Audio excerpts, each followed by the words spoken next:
Pour bien expliquer le mal de dos, il faut d'abord comprendre comment notre dos fonctionne. La colonne vertébrale est constituée de 24 vertèbres principales et de disques intervertébraux qui vont servir d'amortisseurs. On peut comparer le disque intervertébral à une éponge imbibée d'eau. Ce disque se gorge de liquide la nuit ou en position allongée, et dans la journée, sous l'effet du poids du corps et des mouvements, il va progressivement se vider de ce liquide. C'est pour cette raison que la taille diminue de 1 à 2 cm entre le matin et le soir. Pour continuer à jouer leur rôle d'amortisseur, les disques intervertébraux doivent être régulièrement hydratés. Et pour cela, la colonne vertébrale doit rester dans un axe parfait. Tout dysfonctionnement va entraîner un grippage articulaire qui va réduire l'hydratation des disques. C'est à ce moment-là que la douleur va apparaître. Avec le temps, les disques vont se dessécher, s'user, diminuer de hauteur, et à un stade ultime, on aura une disparition quasi complète d'un ou plusieurs disques intervertébraux. Ces altérations discales vont entraîner sciatique, lumbago,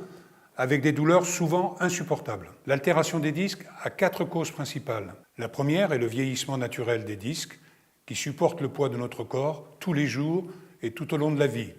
Naturellement, le surpoids est un facteur aggravant. La seconde est liée aux mauvaises positions que l'on adopte quotidiennement au travail ou à la maison. La troisième, ce sont les traumatismes, les accidents, les efforts violents et répétés, les exercices sportifs pratiqués sans entraînement ou sans préparation. La quatrième cause, et non des moindres, c'est le stress. En effet, le stress va contracter exagérément les muscles du dos, ce qui va augmenter la pression sur les disques et les empêcher de retrouver une position de repos idéale. Donc, vous l'aurez compris, pour ne plus souffrir du dos, il faut que la colonne vertébrale retrouve un axe parfait, permettant la régénération des disques.